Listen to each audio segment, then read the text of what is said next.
tenho algo a falar com vocês que se encontra em Atos, capítulo 17. Então esse texto vai fazer esse conflito entre o apóstolo Paulo, que chega a essa cidade chamada Atenas, que era uma cidade extremamente, como é que eu posso dizer assim, desenvolvida no sentido do pensamento. De lá surgiram Sócrates, Aristóteles, Platão, que até hoje são debatidos, comentados, discutidos, né? O pensamento platonista, né? Da lógica, aquelas coisas todas vieram desses homens lá atrás. E interessante, quando você conhece um pouquinho dessas pessoas, você consegue compreender também algumas palavras que foram ditas de que Jesus disse, por exemplo, aos seus discípulos, o impacto que aquelas palavras tinham na cultura a qual Jesus estava dizendo. Jesus, por exemplo, disse a pescadores: vós sois a luz do mundo. Ele estava dizendo isso a um povo simples. E naquela cultura grega, irmãos, a luz do mundo era talvez Sócrates, era outras pessoas, não os pescadores. E Jesus direciona pessoas simples e fala isso. Então eram palavras fortes para a época. João 1, por exemplo, João escreve: Jesus é o Logos, né? Quando você compreende essa questão cultural, ela traz um impacto muito maior na sua compreensão, no seu entendimento das Escrituras. Atenas, o seu nome já carrega praticamente aquilo que ela acredita, aquilo que define sua forma de ver o mundo. Todo mundo provavelmente já deve ter ouvido, e quando ouve esse nome Atenas, associa aí a mitologia grega, e é uma cidade grega, Atenas, mas uma divindade grega, é claro, da mitologia grega. Mas o nome Atenas significa sabedoria. E o interessante é que o apóstolo Paulo, em 1 Coríntios, ele fala que o povo grego, eles pediam algo a Paulo. Paulo fala que os judeus pediam algo a ele e os gregos pediam outra coisa. 2 grupos de pessoas, mas cada um pedia alguma coisa, né? Os judeus, o povo que viu, que observou Deus fazendo vários milagres, manifestações de poder. E os judeus pediam a Paulo: queremos poder. Porém, o povo grego chegava para Paulo e dizia assim: nós queremos sabedoria. Então, o povo grego valorizava. E Atenas era o centro disso. Era onde era localizado ali. Os maiores pensadores estavam lá. De onde foi o berço de muitos pensamentos que definiram culturas futuras. A nossa cultura, justos, querendo ou não, aceitando ou não, tem raízes lá de trás. Na cultura grego-romana. Conceitos de democracia, filosofia, muitas palavras que a gente usa aí de profissões são derivadas lá de trás da cultura grega. O nosso próprio idioma também é derivação se eu não me engano, do latim, né? Que é romano.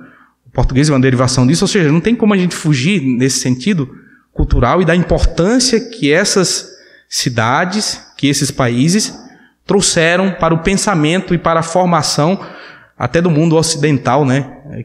A qual fazemos parte. Então, Atenas tinha esse nome, sabedoria. O significado dela era isso que esse povo valorizava. Já falei que lá surgiram Sócrates, Platão, Aristóteles. Lá era o centro cultural de filosofia, artes e literatura, né? O povo grego valorizava muito tanto a filosofia quanto as artes, bem como a literatura, né? Essa cidade, ao chegar nela, e é interessante que como Paulo chega nela. Muitas vezes, a gente olha para as Escrituras, claro, isso é um olhar bem raso e não correto. Nós pensamos que tem aquela tendência de imaginar assim, Paulo era um homem extremamente estrategista, né? E ele era, Deus dava graça também para ele ser estrategista. Mas nem tudo era assim. De uma forma que agora vai ser isso, agora vai ser... A vida é muito mais dinâmica do que isso. Tem coisas que você planejou lá atrás que simplesmente você não pôde fazer por ocasião de outras coisas que você não tem controle, né? Que você não tem como planejar essas coisas, elas acontecem. E assim foi. Paulo saiu em missões, esse era o planejamento dele. Vamos em missões. Então aqui, quando Paulo chega em Atenas, ele estava na sua segunda viagem missionária.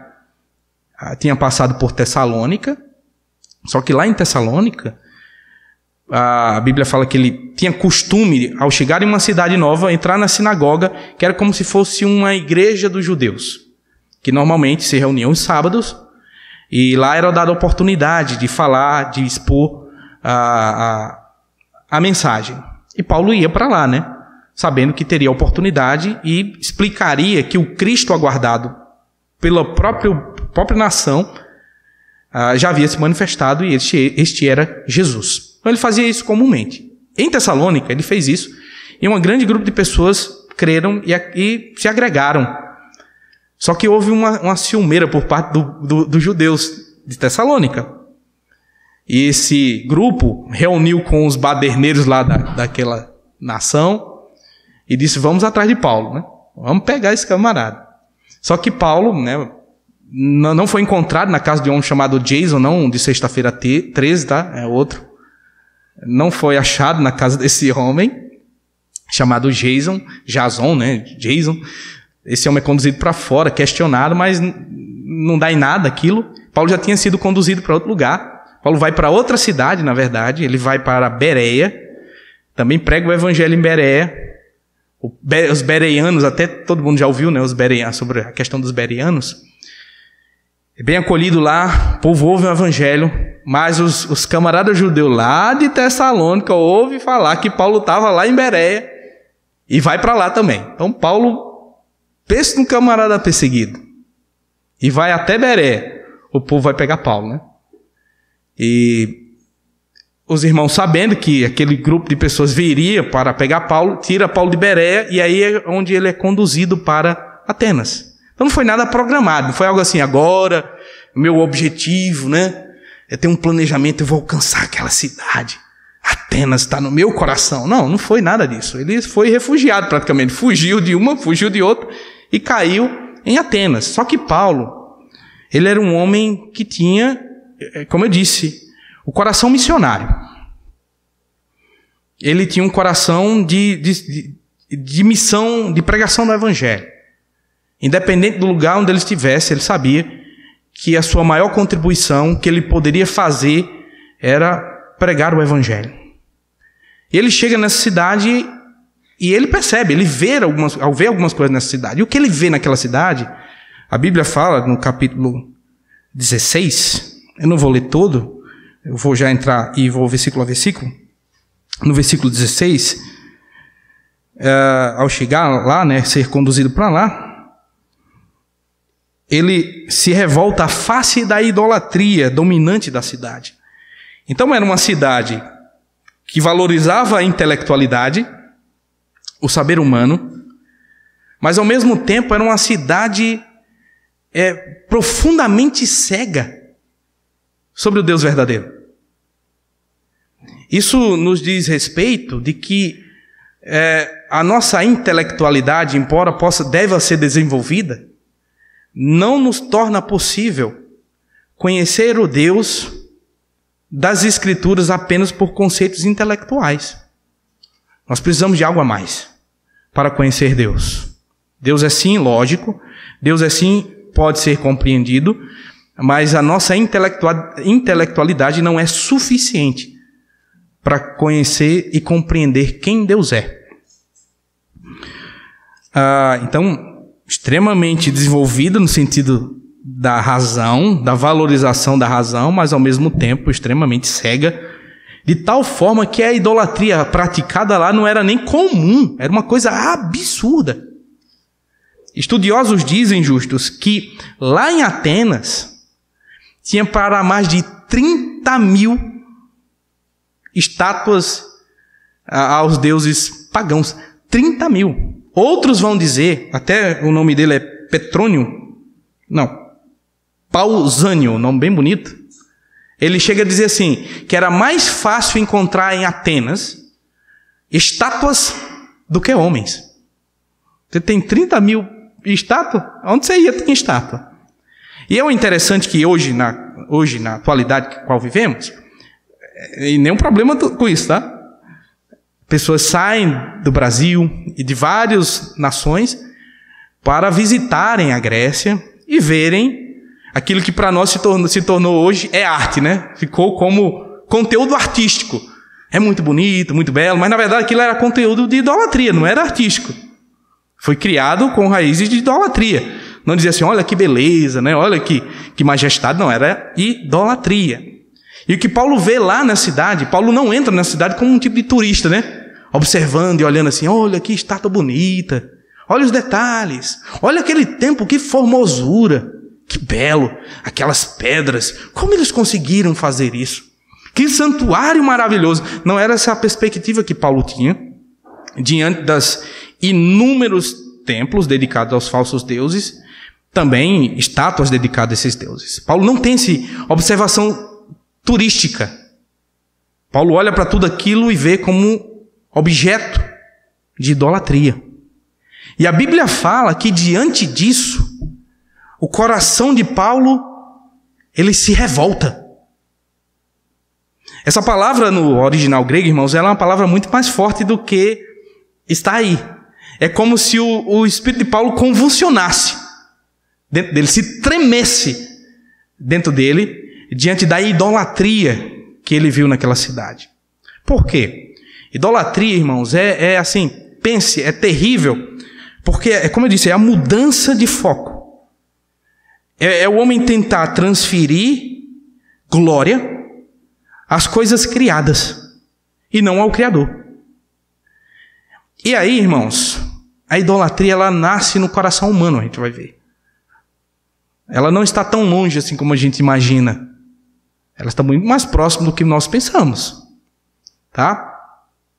Então Paulo se revolta. O meu primeiro questionamento é saber, no sentido de aplicação, se também o nosso coração, ele se estremece, ele se revolta em face à idolatria que nós observamos, vemos. E se você mesmo consulta o seu coração e ao encontrar nela algum tipo de idolatria, se você se revolta, ou você é aquele apenas o destruidor de idolatrias do outro, ou você também destrói a sua. Segundo Calvino, diz que o coração humano é uma fábrica de ídolos. Nós lembramos aqui da passagem lá de Êxodo, por exemplo. O povo de Israel ficou cativo no Egito muitos anos. Muitos anos mesmo, mais de 100 anos ficaram no cativeiro. Eles se misturaram lá com os deuses egípcios, até tal ponto de talvez se esquecer do Deus de Abraão, Isaac e de Jacó. E como é graça de Deus, embora provavelmente eles tenham esquecido do Deus de Abraão, Isaac e Jacó, Deus não se esqueceu da aliança que tinha feito com Abraão. E é assim que Êxodo começa. Êxodo começa dizendo que Deus lembrou da aliança. E por isso enviou um libertador. O povo vivia esquecido. Idolatrava outros deuses. Mas Deus não havia esquecido de sua aliança. E libertou o povo de Israel por graça. Tirou daquele cativeiro com mão graciosa e poderosa. Fez com que o povo de Israel, que havia sofrido, que carregava marcas no seu corpo, provavelmente doente por causa de anos e anos debaixo de opressão, saísse daquela nação curados, porque a Bíblia diz que não havia nenhum inválido quando eles saíram de lá. É provável que naquele dia Deus curou todos os enfermos, paralíticos, homens que não tinham membros, foi restabelecido naquele dia. Foram curados milagrosamente, pela graça de Deus. Lá aponta, por meio dessa sombra e figura, que é um ato histórico e real, a redenção de Deus. Por isso que eu estou dizendo, a redenção é muito mais ampla do que nós pensamos. Eles saem dali curados, também providos, porque a Bíblia fala que o israelita tinha que os egípcios pedir recursos, e eles davam ouro, davam riqueza para a nação. E eles saem dali com prosperidade financeira, saem dali curados e vão peregrinar para entrar e ir à terra prometida. Só que no percurso, só que enquanto eles estão indo, na fronteira, a Bíblia fala que Moisés sobe ao monte, fica lá uns 40 dias, o povo de Israel lá embaixo, eu acho que muito ocioso, acho que o povo tem essa tendência, nós queremos novidade, né? gente está aqui parado, não tem nada. Queremos carro novo, queremos dinamismo, queremos movimento. Né? Talvez ficar lá embaixo querendo movimento. Moisés subiu, não vai vir mais não, Arão. Aí eles pegam o que Deus deu para eles, graciosamente, ao sair do Egito, que era o ouro também, derretem o ouro e criam um ídolo. Isso é idolatria. O que é idolatria? O homem só idolatra, na verdade, e aí é chamado de apropriação de capital que não é nossa. Tudo é de Deus. Mas o homem só pode praticar idolatria usando as coisas que Deus deu. Tem um exemplo que eu vi, eu achei bastante interessante, de alguns alunos universitários na faculdade católica. Como é o nome da faculdade católica que tem? Eu acho que é a PUC. E nessa faculdade PUC tinha uma estátua do Papa. Esses alunos, na instituição, na estrutura católica a qual eles se beneficiavam, estavam fazendo ali um protesto, né, contra o catolicismo e destruíram aquela estátua do Papa. Ou seja, eles estavam se beneficiando com a estrutura da faculdade, da universidade, estavam se levantando contra essa estrutura que os favorecia. Eu estou usando um exemplo bem básico. Deus deu ao homem capacidade de pensar, de raciocinar, de entender, de compreender, mas o homem não tem usado isso para a glória de Deus. Tem usado para fazer e praticar idolatria.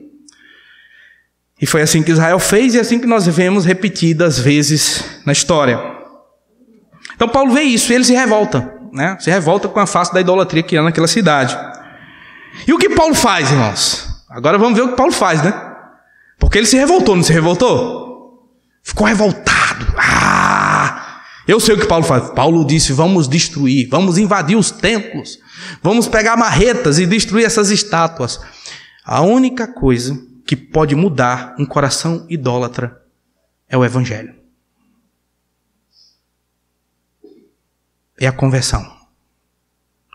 E o que Paulo faz ao ver tudo aquilo é pregar o Evangelho. Olha no versículo seguinte. Ele se revoltou diante a face da idolatria. Aí fala, por isso.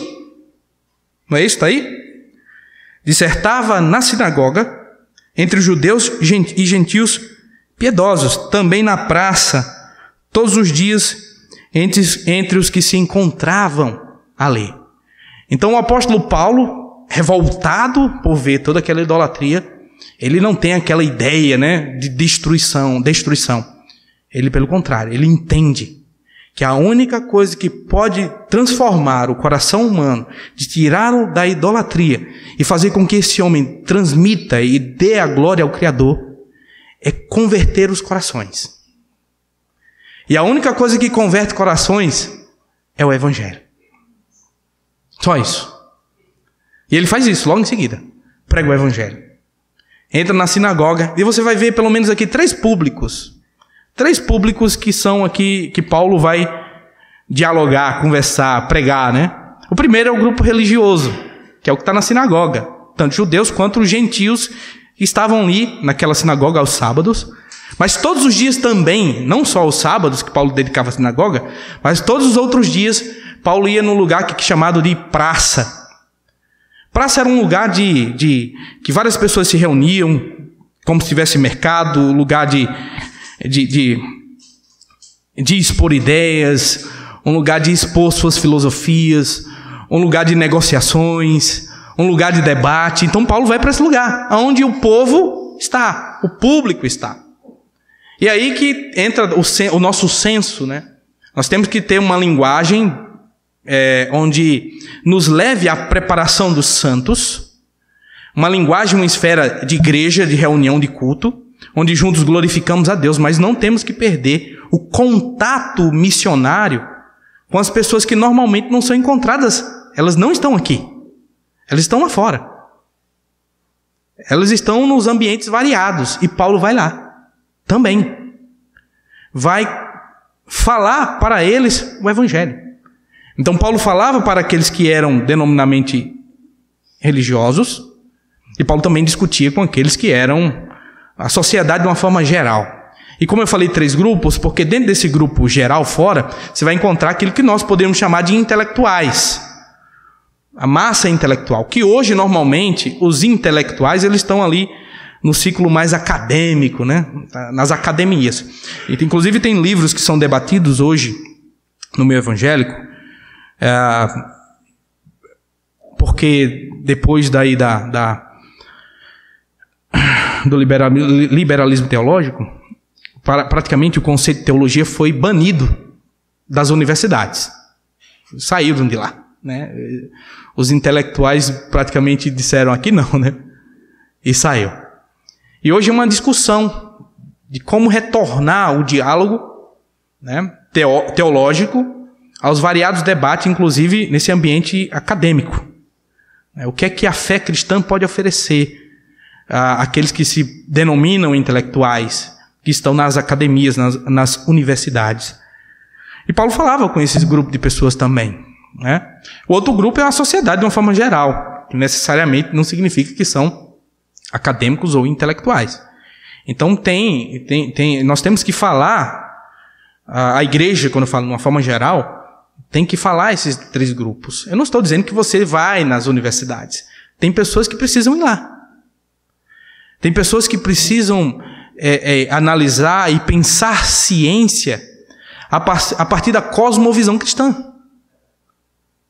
A partir daquilo que a Bíblia nos revela sobre a criação.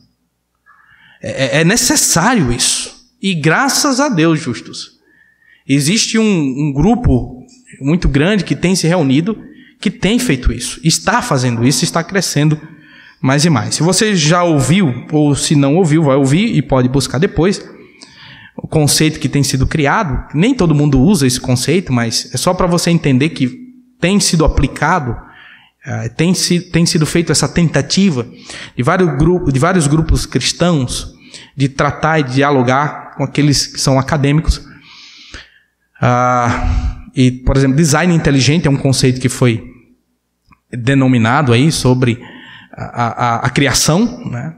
Mostrando que a criação ela tem um design, tem uma estrutura, não é algo que foi criado sem haver ordem. Você olha para a criação, você vai encontrar a variedade de coisas que há ordem nela. Não é uma coisa... Não, é a ordem. A ordem no sistema solar, a ordem na coisas mais macro, na micro, a ordem em toda a criação.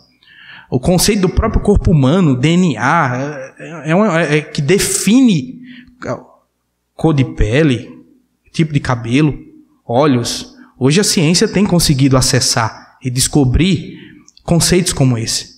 Então esse grupo chamado Design Inteligente tem também conversado, dialogado, que são cientistas, sabe? Cientistas cristãos que têm dialogado com variadas grupos de pessoas que também são acadêmicos e que alguns deles se professam ateus. Então Paulo dialoga com esses 3 grupos.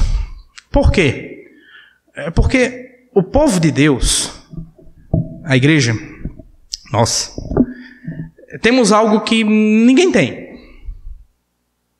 Temos algo a mais. Eu já falei isso, mas eu vou repetir. Nós temos a fé. A fé é dada a nós. A fé é a compreensão, é o entendimento das coisas de Deus. Pela fé entendemos, diz a Bíblia, que o universo foi formado pela palavra de Deus. De forma que foi feito daquilo que é invisível. Pela fé entendemos. Ou seja, nós temos a graça de crer, e por essa graça de crer nós conseguimos entender coisas da criação, de coisas de Deus, que a ciência não responde, mas que a Bíblia responde. Então nós temos isso, e Paulo entendia isso, né? Entendia não só o conceito de fé, mas entendia o conceito que a única coisa que pode converter corações idólatras é o Evangelho. Então ele prega o Evangelho. Então ele se sentiu revoltado, mas diante disso, a sua resposta foi pregar o Evangelho. Falei dos 3 grupos. Depois disso, nós vamos ver o que Paulo pregava, né? Eu falei que é o Evangelho, mas o próprio texto vai dizer o que Paulo pregava. Então vamos lá. 17 foi o que eu mencionei.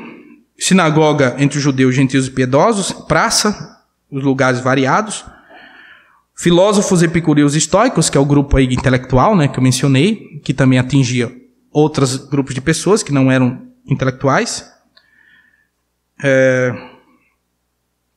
No versículo 18, aqui já é mencionado o que Paulo ensinava. Diz assim, ó, e outros, diz assim, vamos lá, e havendo quem perguntasse, o que quer dizer esse tagarela? 18, e outros parece pregador de estranhos deuses. Aí Lucas, que no caso é o escritor do livro de Atos, vai dizer o que Paulo pregava, pois pregava o quê? Jesus e a ressurreição. A ressurreição, ela está envolvida nela dois conceitos aqui. O primeiro, a própria redenção, o conceito de redenção, e a segunda é a consumação de todas as coisas, né? Novos céus, nova terra, novo corpo. Então tá essas duas coisas dentro do conceito do próprio termo aqui referido, ressurreição. Só que quando Paulo pregava isso, algumas pessoas ouviram isso e diziam assim, ele prega deuses estranhos. E se você perceber, eles não dizem ele prega Deus estranho, ele prega deuses, plural. Paulo era pregador de deuses ou Deus?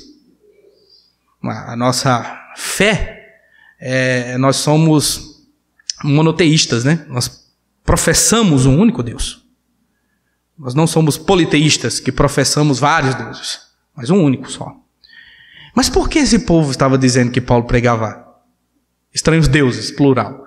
É provável, por causa do texto aqui, e até disse pregava Jesus e a ressurreição, porque o termo ressurreição, no grego ela é feminino, e acreditava-se que Paulo estava como se fosse pregando um casal de deuses. Jesus e a ressurreição era a esposa como se fosse a esposa, então eram dois deuses, por isso que usa o termo aí plural, né? Deuses. Mas não era isso, né? Não era isso, a gente sabe muito bem que Paulo estava pregando o único Deus, que era Jesus, né, no caso, e a ressurreição de Jesus também, a ressurreição nossa juntamente com ele. Provavelmente era isso que Paulo estava pregando para esse grupo, para essa massa de pessoas. Por curiosidade de definição, caso vocês queiram saber, e se não querem, vou falar de todo jeito mesmo,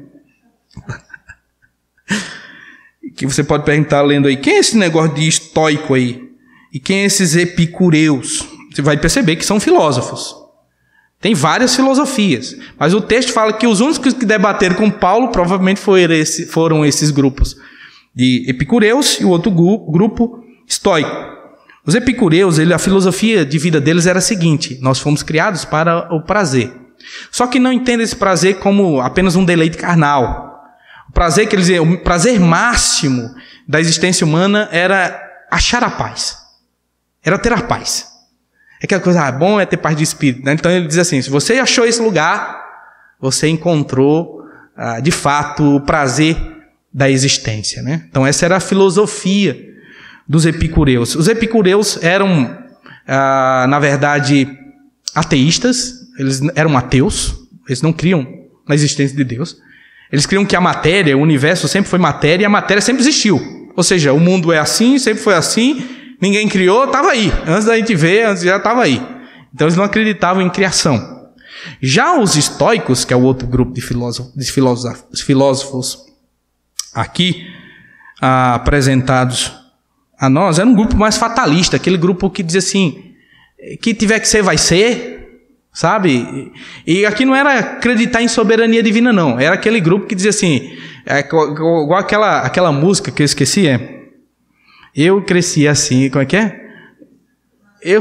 Eu nasci assim, eu cresci assim, você sempre assim, Gabriela, pronto. É esse grupo de pessoas assim. Pau que nasce torto, nunca se direita. Não é outra música não, tá? Só estou usando o termo, não é outra música não. Alguém já estava aí já querendo completar. Tô brincando. Ai, meu Deus. Então, esse grupo de pessoas. Normalmente, os estoicos eram aqueles mais valentes. Eles iam para a guerra e diziam, se for para morrer, morre mesmo. Tem o que fazer. A história é essa. Eles eram meio esse tipo de pessoas. Eles acreditavam, no caso, em Deus, mas só que eles eram aquele coisa, ele é panteístas. Panteísta tudo é Deus. Esse é o termo panteísta. Pan é tudo e teísta é Deus, né? Então tudo é Deus. O universo é Deus, a planta é Deus, tudo é Deus, né? Esses eram os estoicos. E aí eles tinham perspectivas diferentes do apóstolo Paulo, né? Só que Paulo chega, prega o evangelho, mas o povo grego, ele era aquele povo que valorizava o saber, né? Ele queria saber. E como eu disse, o povo fica curioso, e essa curiosidade, né, que eles tinham, curioso é um termo que todo mundo usa, né? Eles gostavam de novidade, e vai ser apresentado no texto que eles não falavam outra coisa, a não ser as coisas que Paulo falava, a não ser as coisas que Paulo anunciava. E levam Paulo a um outro ambiente. Agora Paulo não estava apenas na sinagoga, Paulo não estava apenas na praça, agora Paulo é levado para um lugar chamado Areópago. Era um lugar mais formal, um lugar onde praticamente era decidido as coisas importantes e impactantes para a cidade de uma forma mais geral. É como se fosse um tipo de tribunal público. E Paulo é levado para lá para apresentar, para testemunhar e para falar o que ele estava ensinando, o que ele estava falando. A princípio na sinagoga e depois na praça. E que deu o ensejo, a oportunidade que ele fosse conduzido também a esse lugar chamado Areópago. E o interessante, justos, agora nós encontramos aqui no texto, a outra postura que o apóstolo Paulo tem em relação aos atenienses. E aqui ele entende que se direciona não mais ao povo religioso, não apenas àqueles que estavam na sinagoga, não aos judeus, não aos piedosos, mas ele entende que está se direcionando a um povo que não tem compreensão das coisas ensinadas na sinagoga, do Deus professado pelos judeus, no caso, os judeus também são monoteístas, né? E Paulo vai usar uma linguagem diferente, tanto que ele não cita para eles na pregação textos do Velho Testamento. Paulo não faz citações.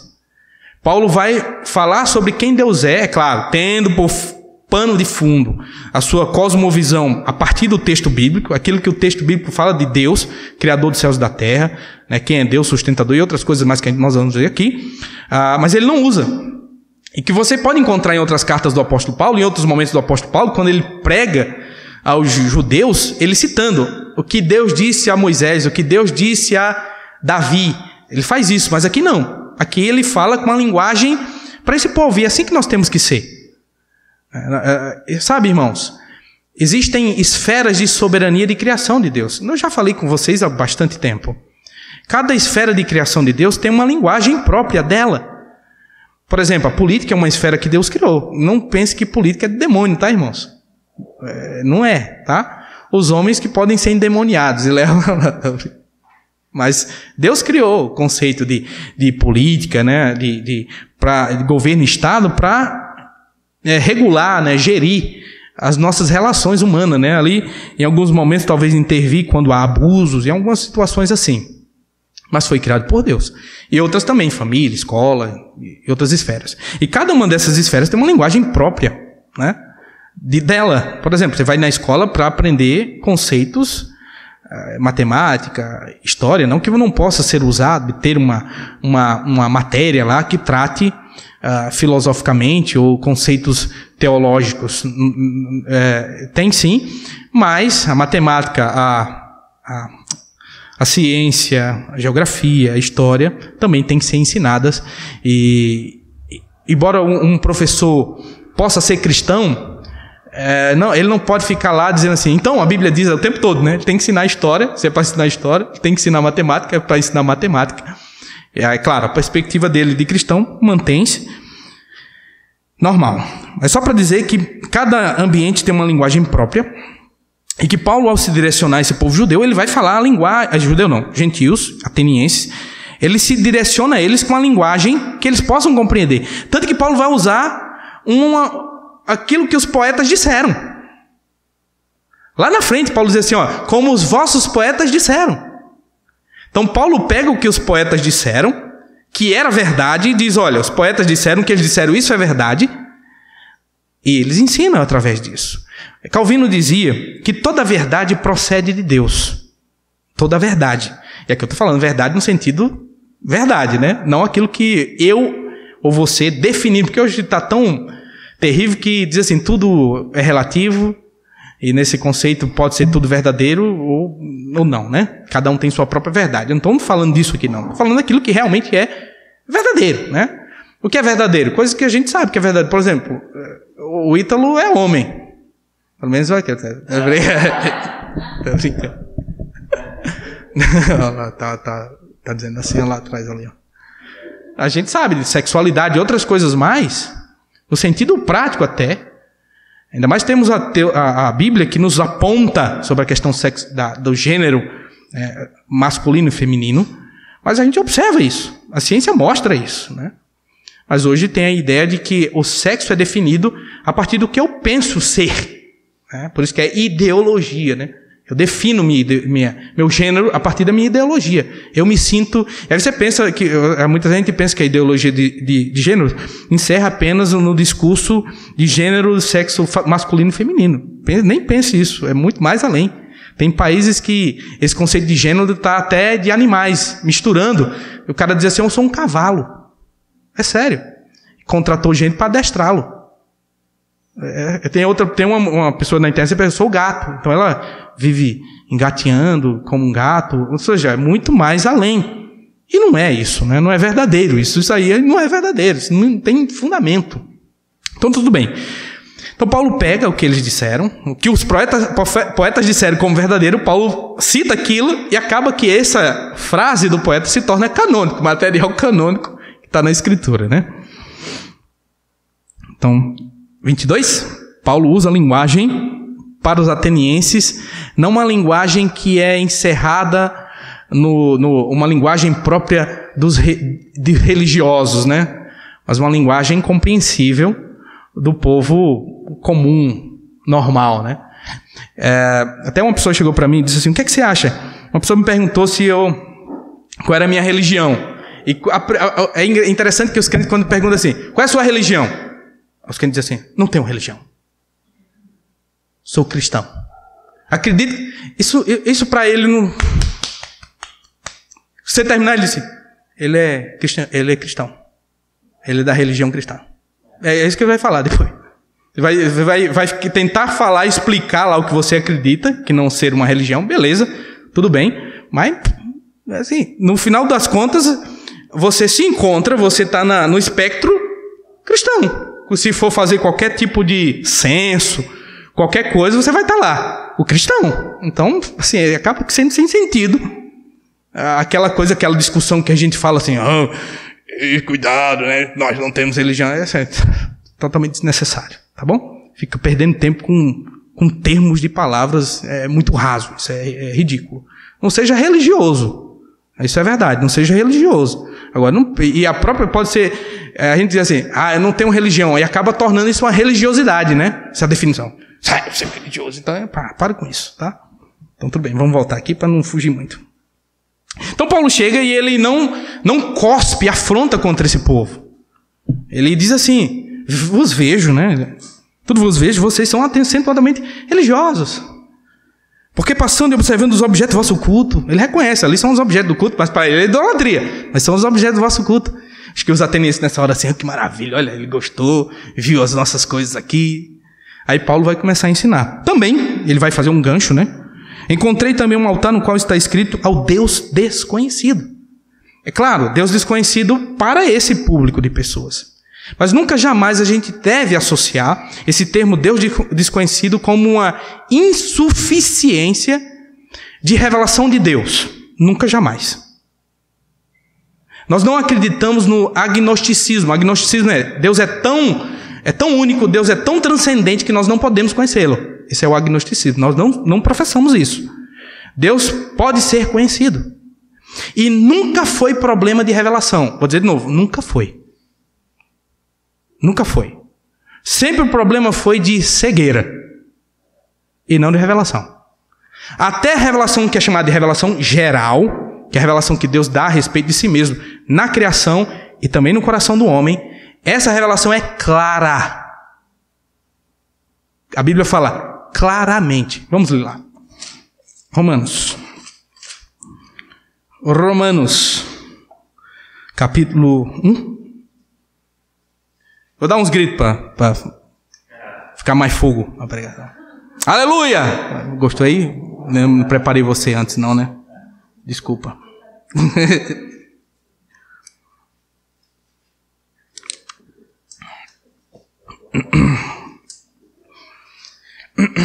Irmãos, todo pastor tem que ser mestre.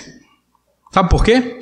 O pastor ele não só pode, ele tem que cuidar, mas ele tem que ensinar o povo a crescer e amadurecer. E somente o ensino faz isso. Se você não ensina, você vai criar um monte de infante que sempre só quer ser cuidado. Então nós precisamos crescer. Então, vamos amar o ensino da palavra. Amém? Volta aí, Romanos 1, versículo 19. Diz assim, porquanto o que de Deus se pode conhecer é manifesto entre eles. Porque Deus lhes manifestou.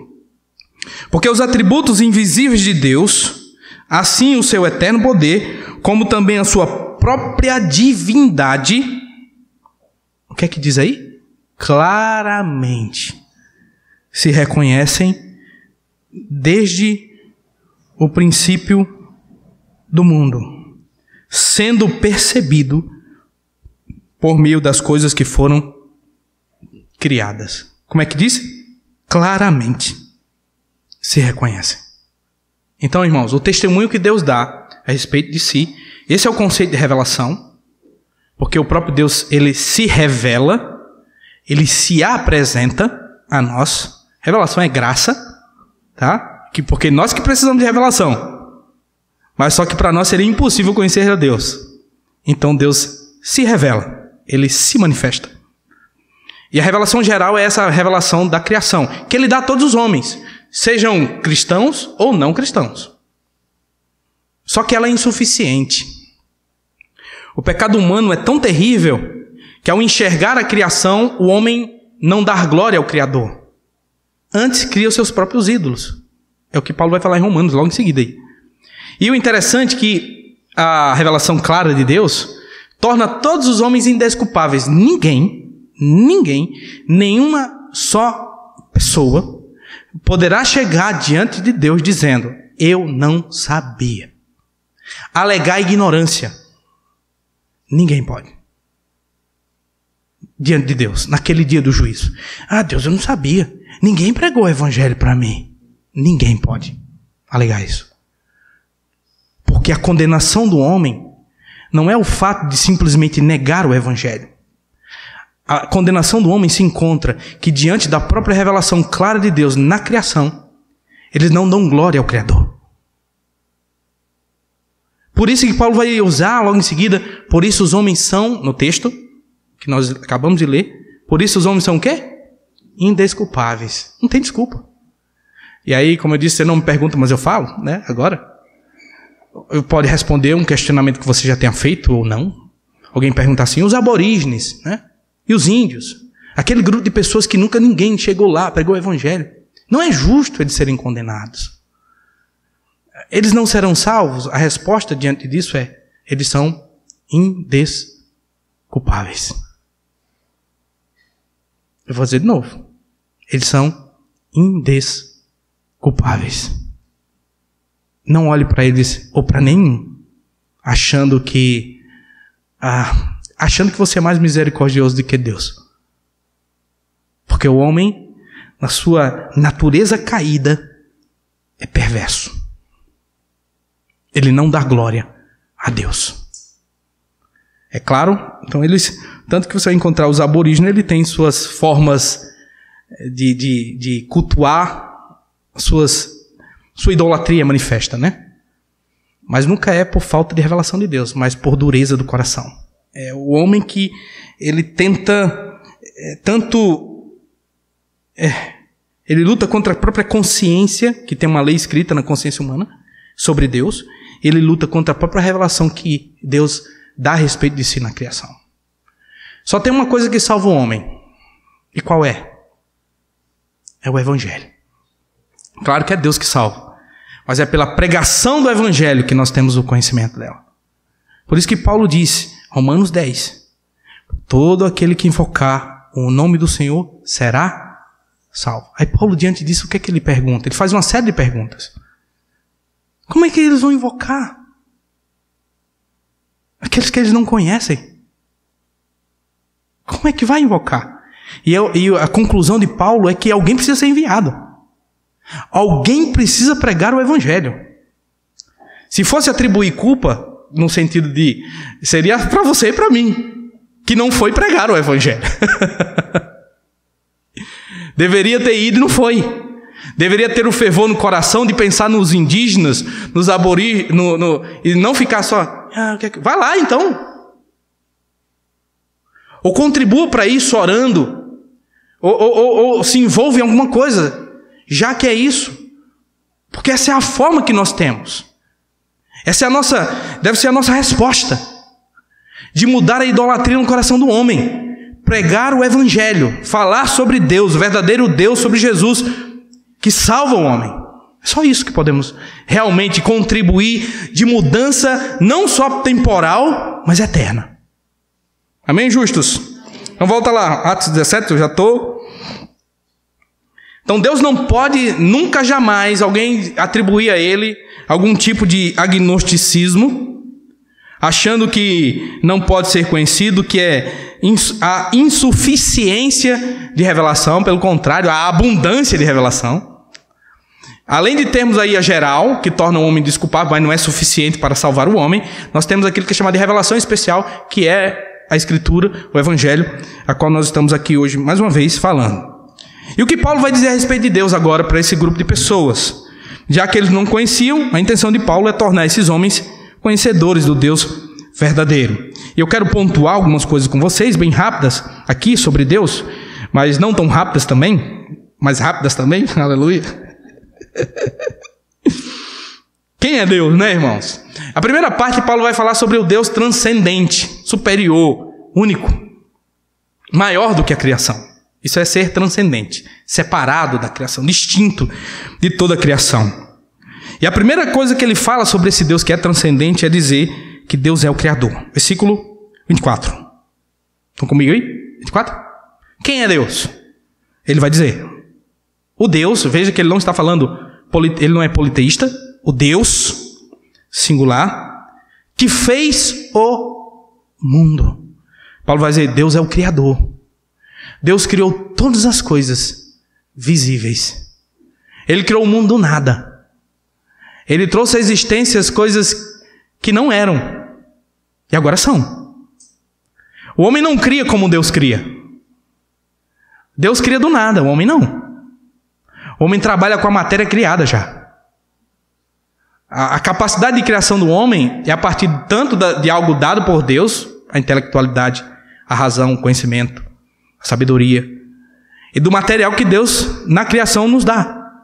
De tal forma, olha que coisa linda, qualquer desenvolvimento tecnológico, científico que o homem possa realizar, descobrir, fazer, é também uma revelação de Deus e do próprio Deus ao homem. Porque jamais o homem teria condições de conhecer, de descobrir, de desenvolver, se Deus assim não lhe desse. Amém, justos? Então Deus é o Criador. Segunda coisa, Paulo não encerra aí. Deus não é apenas Criador. O que Deus é? Ele é Senhor do céu e da terra. Ele é único, Senhor. Ele não tem um outro. Ele comanda tudo. Ele é Senhor sobre toda a terra. E aí Paulo, de forma extraordinária, ele vai aqui meio que comendo pelas beiradas, né? O tipo de pensamento dos gregos. Porque os gregos têm um Deus para tudo, tá? O grego tinha um Deus para o céu. O grego tinha um Deus para a terra. Tinha um Deus para os lugares de treva. Tinha Deus para a lavoura. Deus do sol. Deus da água. É Deus de todo que é jeito. É assim, apareceu ali, vamos ter um Deus ali. Deus, pronto. Como eu disse, é os estoicos lá. Quase o panteísmo, né? Tudo é Deus. Então tinha vários deuses, criação. Paulo não, diz ele é Senhor do céu e da terra. Ele é único, ele é Senhor de tudo. E ele não tem Zeus, não tem Atenas, não tem Apolo, não tem Poseidon. Ele é Senhor do céu e da terra. Essa é a segunda coisa que Paulo fala a respeito de Deus, e nelas ainda estão se referindo à transcendência de Deus. A terceira coisa que Paulo fala sobre Deus, e que é importante: Deus é autossuficiente. Deus não precisa de nada. Nada. Ele é perfeito em si. Ele é extremamente único nesse sentido. Deus não tem carência. Deus não há falta nele. Deus é extremamente suficiente em si mesmo. Eu falei na semana passada, não custa falar de novo, lembrar que nem todo mundo estava presente, né? Eu tenho um vídeo aí que eu ouvi, e nesse vídeo o cara disse que a razão de Deus existir é por causa de nós. Ah, que lindo! Deus existe por causa de nós. É o argumento logo em seguida dele assim: imagina você existir e não poder ter quem amar e ser amado. Isso é sem graça, ele disse. Entre linhas, ele estava dizendo assim que enquanto Deus existia na eternidade e você não existia e eu não, Deus estava extremamente sem graça. Quando você nasceu, Deus, agora sim, agora completou. Né? Não é isso não é verdade, justos. Deus é perfeito. Deus ama, sim. E nós só o amamos porque Ele nos amou primeiro. Mas Ele não havia necessidade dele de ser amado por nós, de receber glória de nós. Ele é digno de tudo isso. Mas Ele não tinha essa necessidade. Deus não pode ser servido por mãos humanas. O que você pode apresentar a Deus que não tenha Ele criado ou feito? Me diga. Será que você vai dar todos os seus dias a Ele? É dele já. Será que vai dar todo o seu tempo para Ele? É dele já. Tudo é dele, justos. Reconhecendo você ou não, é dele. Ele tem um controle de tudo. Então, ele é suficiente. Nós não podemos conter Deus. Ele é maior do que o próprio universo criado. Ele não é contido no universo. Ele é maior do que todas as coisas. A somatória de tudo. Ele ainda é maior. Esse é o Deus transcendente, autossuficiente. Ele não é servido por mãos humanas. Paulo diz que ele não precisa de coisa alguma, né? Depois disso, Paulo vai falar da imanência de Deus. A imanência já diz respeito àquele Deus que está conosco, que estende as mãos, que se aproxima, que está perto. A imanência. Deus não é só distinto, transcendente, mas Deus também é imanente. Tão imanente que se fez carne. E aí, o único lugar que Deus habita corporalmente toda a sua plenitude é em Jesus, diz a Bíblia. Nele, olha que coisa extraordinária. Ainda mais para os gregos. Porque o grego dizia assim: matéria é impuro. A filosofia grega, né, é muito parecido com o espiritismo. Que na verdade você está evoluindo para um espírito aperfeiçoado, porque a matéria é contaminada, a matéria é mal. Aí Paulo vem dizer aos Colossenses que em Jesus, corporalmente, habita toda a plenitude da divindade. Ele é o próprio Deus encarnado. Essa é a imanência de Deus. Essa é como Deus participa da nossa vida. Porque sabemos da transcendência. Vamos falar alguns atributos da transcendência de Deus. Você acredita que Deus é onisciente? Deus sabe de tudo? Tudo, passado, presente, futuro, assim, tudo para Deus, tudo. A gente nem consegue acessar o quanto isso é grande, esse conhecimento de Deus. Conhece agora, nesse exato momento, as palavras que ainda vão ser formadas. Deus sabe tudo. Mas a imanência de Deus, ela trata de um Deus que nos conhece no sentido mais pessoal e íntimo. A tal ponto que Jesus disse: eu sou o bom pastor, dou a vida para as ovelhas. Ele disse: ai, chamo pelo nome. Os pastores lá, ele podia dar nome às ovelhas, mas normalmente ele tinha uma forma de conduzir as ovelhas. Ele fazia um barulho, o nome, vinha todo mundo no bolo, assim, as ovelhas vinham tudo no bolo. Mas Jesus disse: eu chamo cada uma pelo nome. Ô Flauber, vem. Rita, Almir, Renan, pelo nome. Esse é o conhecimento pessoal de Deus. Olha o que Jesus disse. Jesus disse, naquele dia, alguns me dirão, Senhor, Senhor, eu fiz milagres no teu nome. Jesus disse, apartai-vos, nunca vos conheci. Importa é ser conhecido por Deus pessoalmente. Isso é muito, assim, eu não sei, a minha cabeça pelo menos fica explodida, porque eu sei que Deus sabe tudo, mas como é que ao mesmo tempo diz assim, não conheço, nunca vos conheci, como é que funciona isso? Porque ele está falando desse conhecimento. Eu chamo você pelo nome. Quando eu me direciono a você, eu não digo, ei coisa, ei bicho, o fulano, aí você é da terceira fileira, da quarta fileira. Não, ele diz assim, ele diz pelo nome. Ele conhece você. Ele sabe das suas lutas, sabe das suas dificuldades, sabe como está a sua vida. Ele conhece justos. Creia nisso. Isso é a imanência de Deus. É o Deus que não é só criador, mas é um Deus sustentador. É o que Paulo vai falar no texto. Olha o que ele diz no texto. Versículo 25, né? Não é servido por mãos humanas. Aí, depois ele diz assim, ele mesmo, não, ele não recebe, ele não precisa. Porque ele mesmo, o que é que ele faz? É quem a todos dá vida, respiração e tudo mais. Deus te deu vida pessoalmente. Salmista, lá em Salmo 139, diz que ele nos conhecia, ele nos viu, ainda quando nós éramos algo sem forma. Quando seus pais nem lhe viram, Deus já lhe via. Quando era um lugar que nem nós nos lembramos. Alguém lembra do ventre aqui? Eu estava lá. Eu senti tanto frio naquele dia, né? Ninguém tem essa lembrança. Mas Deus estava lá. Deus já nos via lá. Esse é o Deus imanente, é o Deus provedor. Acompanhou toda a gestação. Viu todo o processo de evolução. Disse qual é a cor do seu cabelo, sua pele. Não reclama não, tá? Em nome de Jesus. Estou brincando.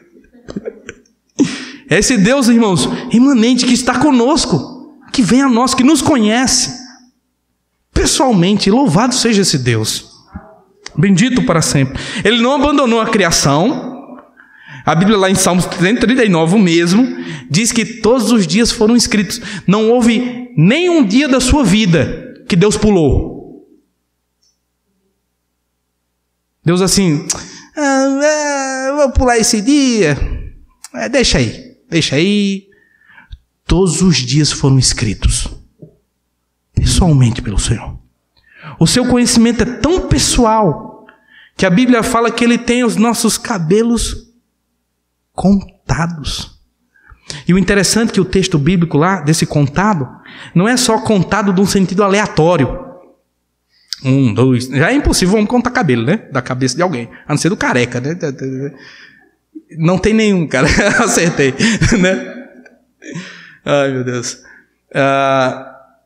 Ele tem, não é contagem aleatória, é aquela contagem no sentido de diz, esse cabelo é o cabelo 1. Esse cabelo é o cabelo 2. Então ele tem uma contagem ordenada. Ele sabe que aquilo, estou ilustrando a palavra lá que carrega. O cabelo daqui de trás é o cabelo, não sei quantos mil, o número dele. É esse cuidado que Deus tem. É essa a forma que Deus provê todas as coisas. A ordem que há no mundo. Irmãos, a criação é tão extraordinária que dizem, né? Não estudei, eu só ouvi, claro. Não fiz os cálculos matemáticos, né? Dizem que se a Terra fosse um pouquinho mais distante, parece que do Sol, um pouquinho, coisa assim, congelaria tudo. Tudo congelaria. É só um pouquinho, um negocinho mesmo, só tudo, a Terra congelaria. Se fosse um pouquinho próximo, queimaria tudo. Então é tão detalhista, porque está girando, não está?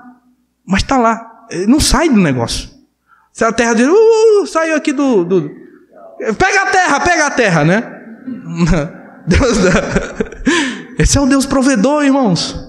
Ele não abandonou a criação, Ele não abandonou a sua vida. Ele supre você, Ele lhe ajuda. Então Deus é provedor. Ele dá respiração, vida e tudo mais. Amanhã Ele vai dar para você, tá? Amanhã. O nosso Deus vai estar com você. Ele é fiel. Eu tô indo aqui. Vamos lá. Eu parei onde mesmo? Estou no 26 agora, né? Versículo 26. Outra coisa que Paulo fala a respeito de Deus, que é governador. De um só fez toda a raça humana para habitar sobre toda a face da terra, havendo fixado os tempos previamente estabelecidos e os limites da sua habitação. Olha o governo aí. Ele não fala, ele não criou como ele criou e disse como tem que ser. Estabeleceu limites, tempo, tudo ordenado. De tal forma que Cristo veio na plenitude dos tempos, só para você ter uma ideia de como é ordenado. Nada que aconteceu no mundo não tem acontecido de uma forma de forma detalhada, organizada, preparada para a manifestação do Filho de Deus, que da mesma forma o mundo todo está sendo preparado agora, nesse exato momento, para a segunda vinda de Jesus. Tudo tem sido ordenado, tudo tem sido governado por Deus. A gente olha para o mundo, olha para a vida, olha para o mal, olha para as injustiças que há, e nós pensamos assim, não está desgovernado o negócio, está descontrolado. Não está. Lembra de Isaías 6. Isaías 6 diz que Isaías olhou para o alto, né?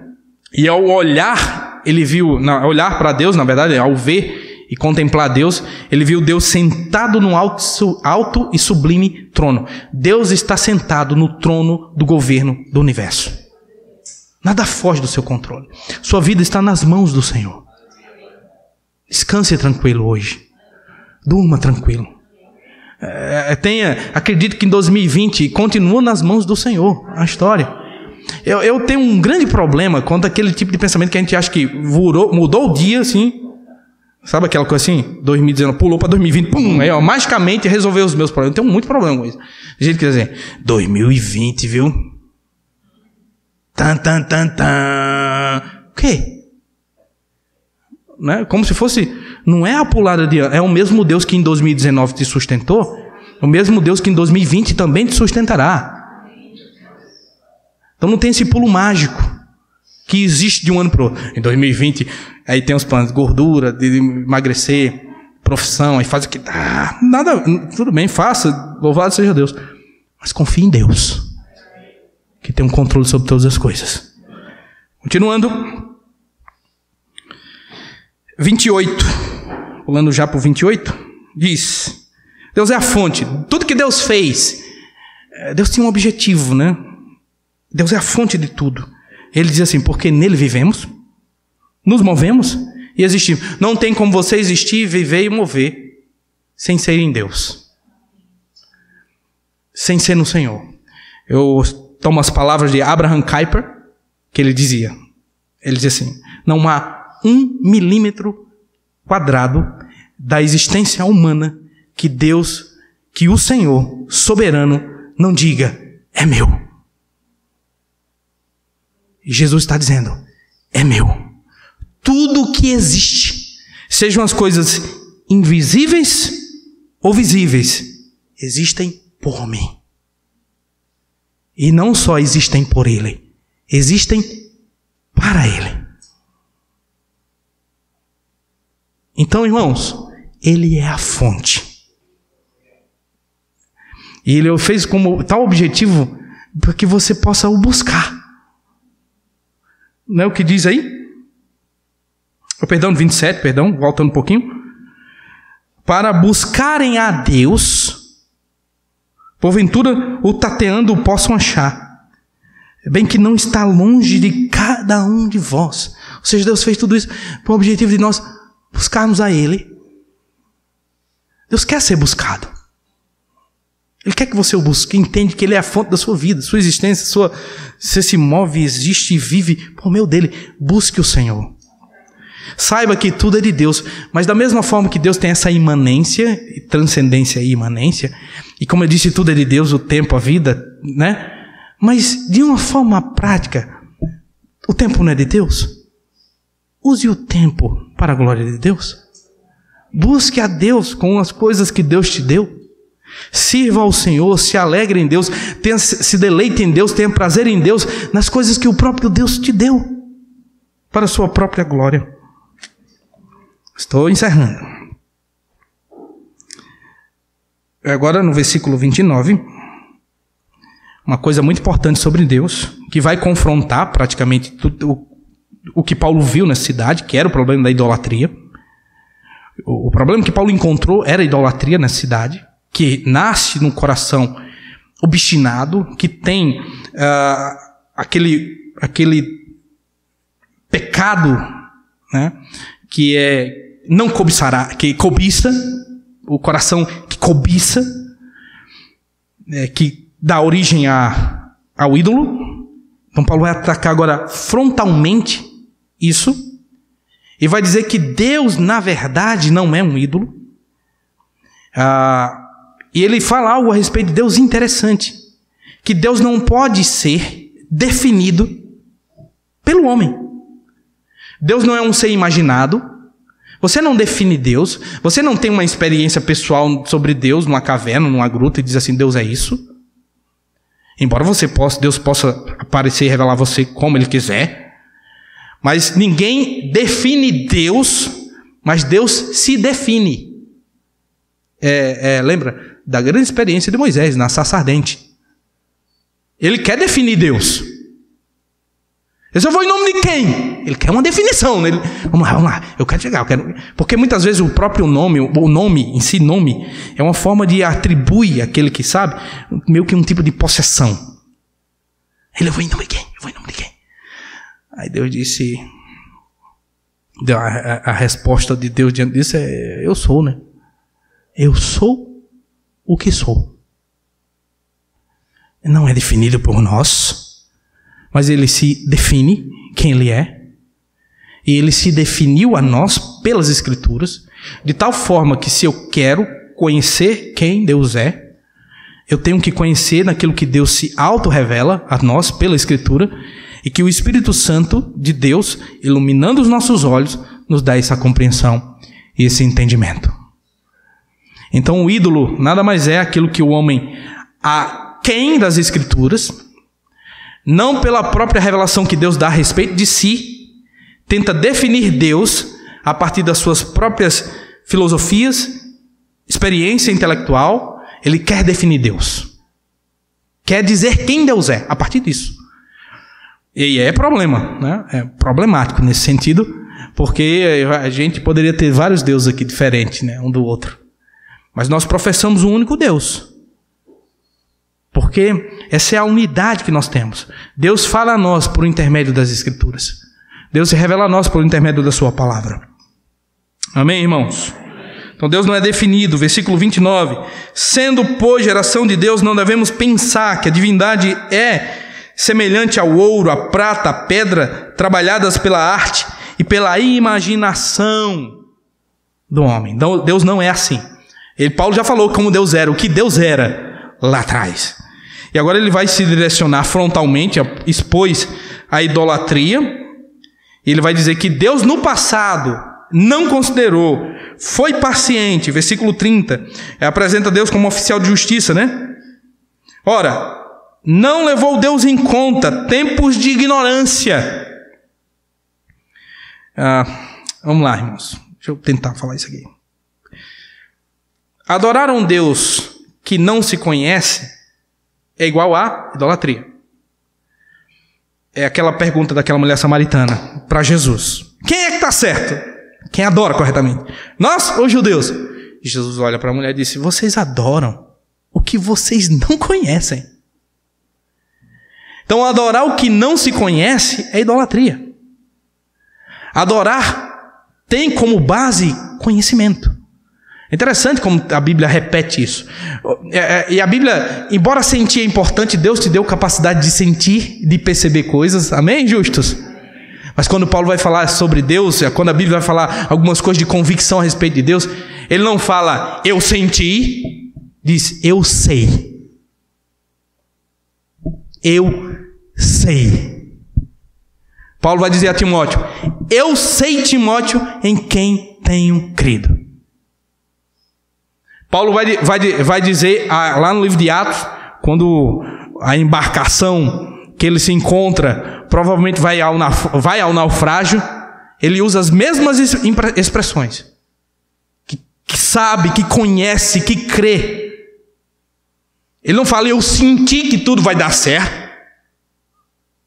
Aquela coisa, rapaz, eu acordei hoje, o vento assim soprando, a brisa, tudo maravilhoso. Eu sinto que vai dar certo.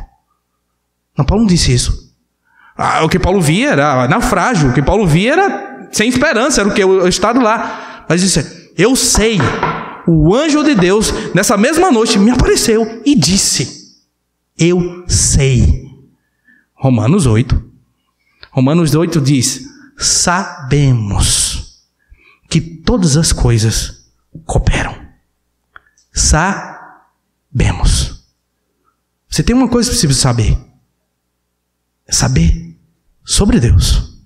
Você não entende tudo, mas você precisa saber. Eu sei quem Deus é. É muito mais importante que eu senti. Você pode sentir, mas o sentir seja porque sei. E o saber sobre Deus faça você se emocionar, chorar, se alegrar. O saber sobre Deus faça você ter prazer, mas o saber enche o seu coração. Alegre sua vida hoje, amanhã, porque você sabe que esse Deus é imutável. Amém, justos?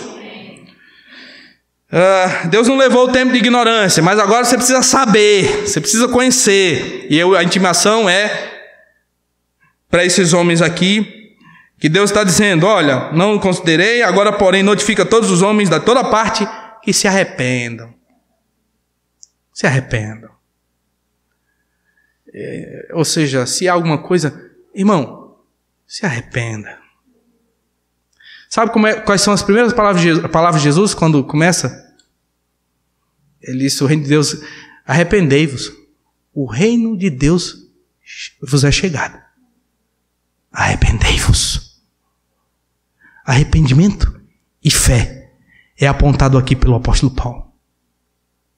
O que nós encontramos aqui é apresentado a nós os dois últimos pontos da cosmovisão: a redenção e a consumação de todas as coisas. Arrependei-vos.